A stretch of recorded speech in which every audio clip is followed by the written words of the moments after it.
Ya, bismillahirrahmanirrahim. Assalamualaikum warahmatullahi wabarakatuh. Waalaikumsalam warahmatullahi wabarakatuh. Ya, selamat siang Bu Isok, Bu Ane, dan Pak Gugi. Siang, Bu. Ya, mungkin pertemuan kita kali ini kita mau mempraktekkan coaching ya di modul 2.3, di mana saya dan Bu Isok sebagai observer dan Bu Ana sebagai coach dan juga Pak Gugi sebagai coachingnya.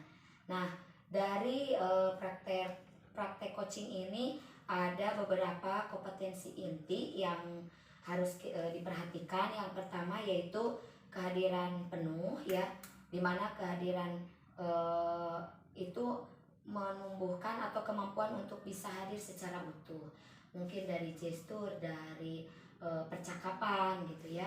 Kemudian juga mendengarkan aktif, kemampuan untuk fokus pada apa yang dikatakan atau yang dikatakan coach gitu ya. Jadi permasalahan yang coach munculkan mungkin coach juga harus mendengarkan penuh. Yang terakhir yaitu mengajukan pertanyaan berbobot. Dari percakapan itu ada kata kunci sehingga memunculkan pertanyaan berbobot yang merupakan hasil mendengarkan yang bersifat terbuka sehingga coach bisa menemukan solusinya atau ide-idenya gitu ya. Selain itu juga adanya alur tirta dalam praktek coaching ini. Mungkin untuk lebih tepatnya silahkan Bu Ana sebagai coach dan Pak Gugi sebagai coachingnya. Silahkan Bu Ana. Ya baik, terima kasih Bu Yanti, Bu Isok. Saya mulai untuk praktek diskusinya. Assalamualaikum Pak Gugi. Waalaikumsalam warahmatullahi wabarakatuh, Ibu. Bagaimana nih kabarnya? Kelihatan agak kurang sehat Iya, ya? ini Bu lagi agak sedikit menurun kesehatan saya karena aktivitas yang berlebih, mungkin karena pola makan juga yang kurang baik ya. Kebetulan kemarin banyak kegiatan. Sebetulnya saya pengen ketemu Ibu dari dulu, cuman saya kemarin nggak sekolah beberapa hari akibat kesehatan saya kurang baik. Ibu sendiri bagaimana? Alhamdulillah saya kebetulan dalam keadaan sehat. Ya nih Pak Gugi, kemarin Pak Gugi sempat ya menghubungi saya, cuman rencana awal kita bertemu tidak jadi ya, karena betul. Pak Guginya lagi kurang enak badan. Alhamdulillah hari ini kita bisa bertemu meskipun memang Pak Gugi belum begitu full ya kesehatannya, tapi mudah-mudahan bisa diberi kesehatan. Amin, terus Pak Gugi. Ya, jadi gini Pak Gugi, kemarin tuh Pak Gugi ingin bertemu dengan saya tuh, kira-kira ada yang mau diomongin? Apa sih yang mau diomongin ya? Jadi gini Bu ya, saya kemarin waktu di kelas 10 itu 10G ya, emang udah beberapa kali melaksanakan pembelajaran di 10G ya. Ada beberapa anak yang selalu memakai jaket di kelas ya, padahal dalam kesepakatan kelas kan itu tidak diperbolehkan ya memakai jaket dalam kelas, atau bahkan di luar kelas pun selama di lingkungan sekolah itu tidak boleh menggunakan jaket. Salah satu kesepakatan kelas itu seperti itu. Jadi Pak Gugi bertemu dengan saya ini karena Pak Gugi ingin membahas tentang siswa yang memakai jaket ketika di kelas ya, sedangkan itu tidak sesuai dengan keyakinan kelas ya. Betul. Nah, kira-kira nih apa sih yang selain itu, apa penyebab siswa tersebut memakai jaket? Kira-kira apa yang menurut Pak Gugi? Saya sudah panggil loh ya, ada sekitar 5 orang Bu, ada cewek ada cowok juga. Yang cewek itu emang betul-betul sakit ya, karena dia itu ada orang tuanya juga sudah berkoordinasi dengan wali kelas, dan dia itu tidak bisa lepas, kalau kondisinya lagi ngedrop tidak bisa lepas dari jaket ya. Dan ada beberapa orang anak ya yang dia itu sehat, sebetulnya sehat dan tidak mau menahan sedikit dingin, walaupun kita tahulah bahwa di lingkungan kita kan udaranya dingin ya Bu ya, tidak seperti di kota ya, agak hangat gitu. Sebetulnya di sini dingin, namun yang saya tanyakan ke anak tersebut, ketika dia ia pakai jaket tersebut padahal tidak sakit, tidak karena pengen gaya lah Bu ya anak zaman sekarang. Tapi nggak jadi masalah sih misalkan kau dipakai jaket di luar sekolah kan, karena sekolah juga mereka menggunakan transportasi motor dan sebagainya itu dingin ya, tapi atas kesepakatan dan perjanjian di kelas kita tidak memakai jaket. Nah ada salah satu itu emang gonta ganti jaketnya ya, seolah-olah pengen memperlihatkan bahwa jaketnya itu branded ya, jaketnya ganti-ganti, yang saya pikir rasanya itu mahal juga sih jaket tersebut. Tapi kan di sini tujuan kita untuk keseragaman ya Bu ya, tidak ada yang si kaya, tidak ada yang miskin, jadi untuk seragam semua menggunakan putih abu gitu. Gitu. Oh, jadi Pak Gugi memang sudah menanyakan ya kepada Betul. siswa tersebut, dan alasannya bermacam-macam. Yang pertama memang ada siswa yang sakit Betul. dan tidak bisa melepas jaketnya. Yang kedua karena sebetulnya tidak tahan dingin, padahal siswa tersebut mampu sih menahan gitu. Dan saya juga sebetulnya sudah memberikan penjelasan pada mereka bahwa kalau tidak bagus juga ketika kita selalu menggunakan jaket ya. Pertama keseragaman tidak bagus lah dilihatnya. Yang kedua juga berpengaruh juga sih terhadap kesehatan saya kira, karena si imunnya itu tidak digunakan sebagaimana mestinya. Kalau kita mampu menahan rasa dingin sedikit misalkan, jadi si imunnya bisa bekerja dengan baik sehingga seimbang lah gitu, sehingga akan bisa bertahan, tidak mudah sakit gitu. Nah, seperti itu. Setelah Pak Gugi bertanya kepada siswa tersebut dan mendapatkan alasannya, reaksi siswa tersebut seperti apa nih Pak? Beragam. Setelah ditegur ya? Beragam. Ini kan yang kedua kalinya Bu. Dulu mereka itu pas ketika pelajaran olahraga, dia itu malah nggak pakai jaket, tapi pakai seragam, tapi bukan seragam olahraga. Saya juga sudah tegur, dan alhamdulillah pas kemarin pertemuan sebelum ini di lapangan dia sudah menggunakan seragam olahraga, dan reaksinya ya alhamdulillah sebetulnya sudah ada perubahan sih ya. Cuman karena si anak tersebut udah beberapa kali, jadi saya juga sebetulnya tidak henti-henti, tapi untuk mengingatkan, cuman nggak tahu kenapa si anak tersebut pakai aja. Kalau misalkan ada pun lepas dari kontrol saya ketika jauh, dan saya tanyakan lagi ke guru yang lain, dia memakai jaket lagi gitu. Jadi Pak Gugi sudah melakukan sudah bertanya, terus sudah meminta siswa untuk melepas, dan siswa tersebut memang sudah menuruti apa yang Pak Gugi katakan. Nah, selain dengan menegur, kira-kira ada cara lain tidak supaya bisa melepas jaketnya dengan betul. Saya sudah berkoordinasi dengan kepala sekolah, dan kita juga sudah memberikan suatu survei kepada siswa dan juga kepada orang tua. Pertama saya memberikan survei melalui grup orang tua siswa, dan bagaimana sih keinginan siswa supaya bisa tetap seragam gitu kan ya, dan beragam si anak. Tapi kebanyakan dari mereka itu, dari hasil survei ya Bu ya, itu menginginkan ada jas alma mater dari kita, jadi pengadaan jas alma mater gitu ya, seragam di luar seragam, jadi pakai jas gitu ya, biar menahan dingin juga. Kalau misalkan gerah bisa dibuka, tapi tidak mengurangi keseragaman di sekolah kita gitu Bu ya. Yang pertama itu. Yang kedua, saya juga memberikan survei kepada orang tua, bagaimana kesanggupan orang tua untuk membeli jas alma mater tersebut gitu.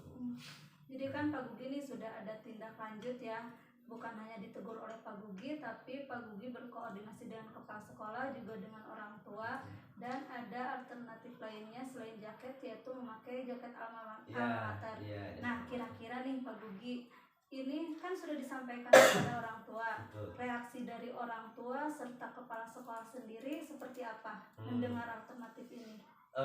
Alhamdulillah kalau dari beberapa kepala sekolah sudah merespon dengan baik. Silakan ambil langkah ke depan seperti apa, dan saya juga sudah berkomunikasi dengan orang tua setelah setelah ada survei ke orang tua, dan mereka antusias sekali ya, daripada dibelikan banyak ya si anak yang berada gitu kan, pengennya jaket-jaket yang branded ternyata mahal. Kalau ini kan terjangkau, semua bisa bisa membelinya saya kira. Dan ini juga atas kesepakatan, kalau sudah ada kesepakatan dengan orang tua kan kita gampang ya, tidak ada tidak ada sesuatu yang nanti bermasalah mungkinnya seperti itu. Jadi untuk menyikapi siswa supaya tidak memakai jaket itu yaitu dengan membeli jaket alma mater untuk seluruhnya. Dan ini sudah Pak Gugi bincangkan atau obrolkan dengan kepala sekolah dan dengan orang tua murid. Nah, kira-kira kalau misalkan sudah pada setuju, kapan nih realisasi akan diadakannya jaket tersebut? Ada rapat orang tua di sekolah atau seperti apa? Iya, sebelum ini kan kalau rapat nanti juga akan ada rapat ketika pas tahun ajaran baru, insya Allah sebentar lagi. Tapi sebelumnya saya bikin sayembara dulu, bukan sayembara. Jadi si desainnya itu dibikin oleh siswa sendiri. Jadi nanti siapa yang jadi juara, terus polling terbanyak itu yang akan dijadikan desain untuk angkatan ini gitu. Jadi semua kan itu dari siswa juga, idenya dari siswa, kreasi siswa juga. Yang juara dihargai dengan diberikan penghargaan dengan desainnya itu dipakai oleh seluruh siswa gitu. Ide yang bagus sekali tuh Pak Gugi. Jadi Pak Gugi akan mengadakan sayembara untuk pembuatan desain jas alma mater ya. Betul. Nah, kira-kira pembuatan jas alma mater ini efektif tidak untuk siswa yang bandel tadi yang kata Pak Gugi? Kira-kira efektif tidak nih? Kalau ini saya kira ya efektif, karena apa yang menjadi alasan mereka karena kedinginan dan sebagainya itu sudah terpenuhi alasannya. Jadi tidak ada alasan lagi untuk tidak berseragam ya, atau tidak jadi pakai hoodie atau pakai jaket di luar jaket resmi di sekolah gitu. Nah, iya benar sekali. Karena mungkin jas alma mater ini juga bisa dipakai di dalam kelas ya, karena yang jadi permasalahan tadi adalah siswa ini memakai di dalam kelas. Jadi kalau misalkan jas alma mater di dalam kelas pun bisa dipakai gitu ya. Ya benar.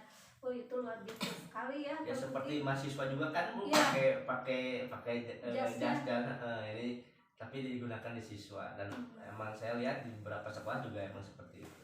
Ya, itu ide yang bagus sekali. Tidak hanya pengurus OSIS, tidak hanya pengurus MPK yang menggunakan jas itu, tapi seluruh siswa menggunakan jas. Ya benar, dari permasalahan siswa yang tidak mau lepas jaket, akhirnya Pak Gugi bisa menemukan ide yang luar biasa sehingga tercetuslah pembuatan jas alma mater untuk seluruh siswa gitu ya. Jadi dengan pembuatan jas alma mater itu akan efektif untuk siswa terutama yang bandel, sehingga mereka masih bisa memakai atau bergaya dan dengan seragam gitu ya. Selain itu juga Pak Gugi akan mengadakan sayembara untuk siswa yang membuat desain, dan itu merupakan apresiasi yang luar biasa untuk siswa karena siswa akan merasa bangga seperti itu ya Pak Gugi. Nah, tadi kan Pak Gugi berencana akan diadakannya pada tahun ajaran baru ya Pak Gugi. Nah, kira-kira persiapan untuk rapat tersebut apa saja nih Pak Gugi? Persiapannya selain ini kan ini kelas 10 ya, yang khusus kelas 10, dan nanti juga pas beliau kelas 11 dan selanjutnya itu selain membicarakan tentang keseragaman juga tentunya penyampaian dari pihak sekolah bagaimana keadaan anaknya di sekolah seperti itu, misalkan nilainya bagaimana, terus sikapnya bagaimana, nanti akan menjadi suatu evaluasi bersama, karena harus ada juga kerjasama antara guru dan orang tua khususnya untuk memajukan si anak didik kita gitu. Ya, Kerjasama. Ide yang bagus ya Pak Budi, karena memang ketika kita ingin mendisiplinkan siswa, kita tidak bisa bekerja sendiri, dan Pak Budi melibatkan guru beserta orang tua dan tentunya kepala sekolah, itu hal yang luar biasa sekali. Kalau begitu nanti saya pengen tahu nih Pak Budi, hasil akhirnya seperti apa gitu Pak Budi ya. Ya. Juga akan Ibu bisa lihat sendiri ya Bu ya, insya Allah terobosan ini mudah-mudahan menjadikan siswa lebih disiplinnya lebih bagus lagi, dan kita untuk keseragaman di sekolah itu keindahannya lah lebih bagus lagi. Ya oke lah, kalau gitu nanti saya tunggu hasil dari rapat orang tua bersama Pak Gugi ya. Ya, insya Allah. Ya, nanti saya tunggu kabar dari Pak Gugi. Jadi yang terakhir nih Pak Gugi, saya mau bertanya, bagaimana sekarang perasaan Pak Gugi setelah kita berbincang-bincang nih? Adakah sesuatu hal yang bisa Pak Gugi ungkapkan? Dengan setelah kita berbincang dengan Ibu, kebetulan pengennya kemarin-kemarinnya bukan saya sakit.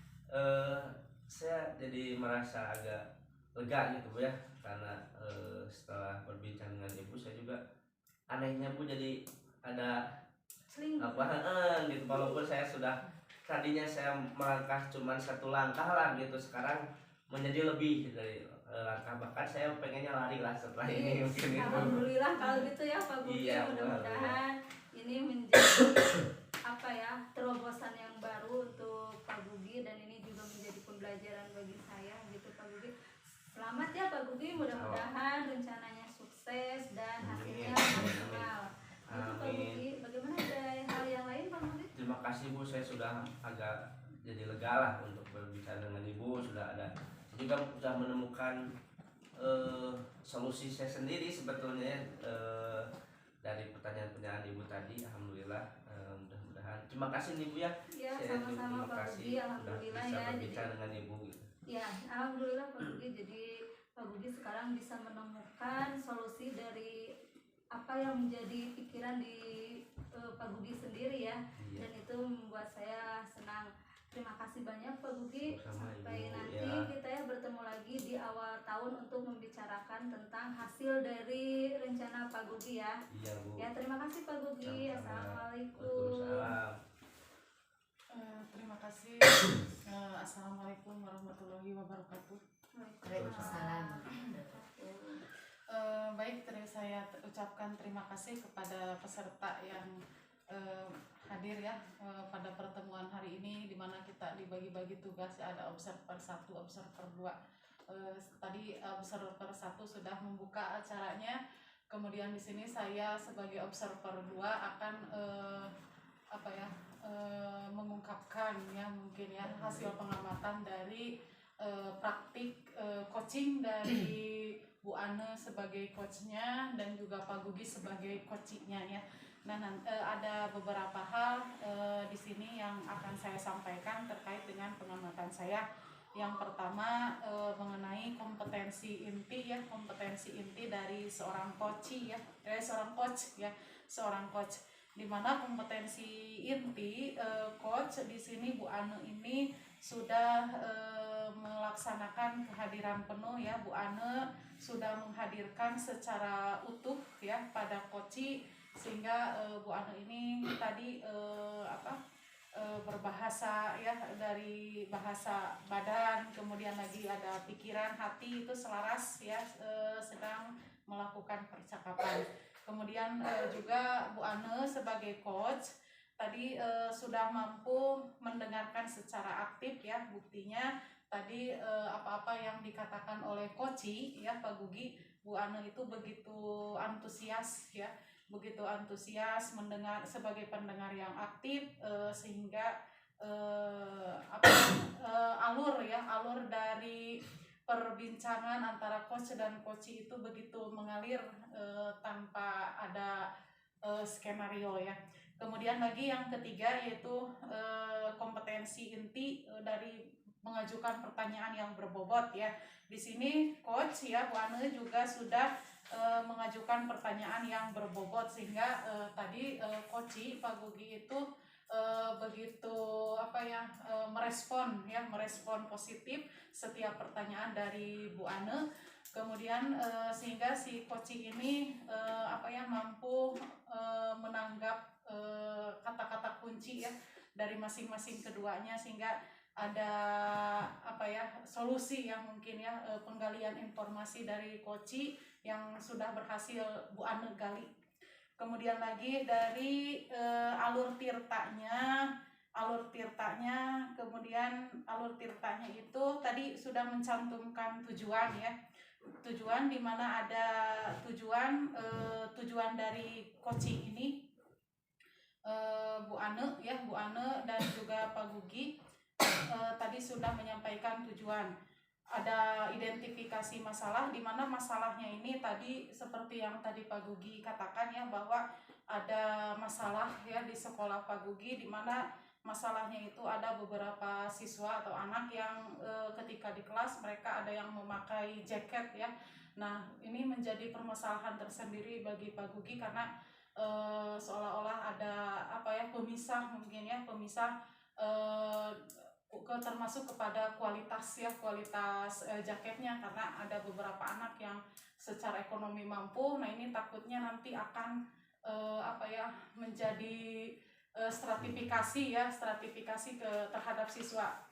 Ada siswa yang kurang mampu, ada siswa yang tidak mampu, dan ada siswa yang mampu. Nah, ini ditakutkan gitu ya, kalau misalkan mereka memakai jaket yang berlebihan secara kualitas, takutnya akan menjadi pemicu ya tersinggungnya sebagian siswa ya. Mungkin ini ya identifikasi masalahnya. Kemudian lagi memang tadi permasalahannya itu ada alasan siswa kenapa dia memakai jaket, karena memang sebagian siswa itu merasa dia ke sekolah itu ada yang memakai kendaraan ya, sehingga perlu memakai jaket karena kedinginan ya kalau di dalam kalau memakai kendaraan. Nah, itu identifikasi masalahnya itu sudah jelas ya. Jadi coach itu benar-benar membuat pertanyaan yang bisa memancing coach ya, mengutarakan masalah-masalahnya. Kemudian lagi ada beberapa rencana coach, di mana rencana coachnya itu yang pertama, dia itu akan menegur kepada siswa yang bersangkutan. Siswa yang memakai jaket itu akan ditegur oleh Pak Gugi itu sendiri. Kemudian yang kedua, sebagai langkah atau rencana yang kedua, aksi yang kedua, yaitu Pak Gugi itu akan melaksanakan survei ya, di mana surveinya itu akan dilaksanakan terhadap siswa itu sendiri dan juga kepada orang tua. Dan ternyata hasil dari survei itu membuat kesepakatan ya, mungkin di mana kesepakatannya itu siswa itu akan diberikan alternatif karena diberikan alternatif membuat jaket alma mater ya sebagai solusi untuk siswa yang selalu memakai jaket ke kelas. Dan hasil dari survei itu ternyata merespon positif sekali ya, responnya itu baik dari kepala sekolah, guru maupun peserta didik itu sendiri ya, sehingga realisasinya Pak Gugi itu akan melaksanakan aksi untuk rencana tersebut, insya Allah katanya akan dilaksanakan pada tahun ajaran baru ya, dimana sesuai dengan rencana aksi Pak Gugi itu mau memberikan sayembara terhadap siswa yang bisa mendesain jaket itu. Kalau misalkan di antara siswa yang paling bagus mendesainnya itu akan diangkat hasil karyanya, kemudian akan dijadikan sebagai master dari pembuatan jaket itu ya. Nah, di sini Pak Gugi jadi sudah melakukan aksi, dan juga aksinya itu sesuai dengan rencana ya. Nah, di sini untuk coachnya itu saya rasa dari keseluruhan ya, baik dari kompetensi inti maupun dari alur coaching sesuai dengan alur tirtanya itu sudah memperlihatkan secara jelas ya, bahwa memang secara keseluruhan praktik coaching yang dilakukan Bu Ane dan juga Pak Gugi itu sudah bagus, luar biasa sekali ya. Itu berdasarkan pengamatan saya sebagai observer ya. Mungkin ada tambahan dari observer yang pertama? Ya, udah cukup Bu. Udah cukup ya. Terima kasih untuk waktunya. Saya ucapkan terima kasih kepada Bu Ane ya sebagai coach, Pak Gugi sebagai coach, Bu Yanti sebagai observan, dan saya juga pribadi ucapkan terima kasih ya. Assalamualaikum warahmatullahi wabarakatuh. Waalaikumsalam warahmatullahi wabarakatuh.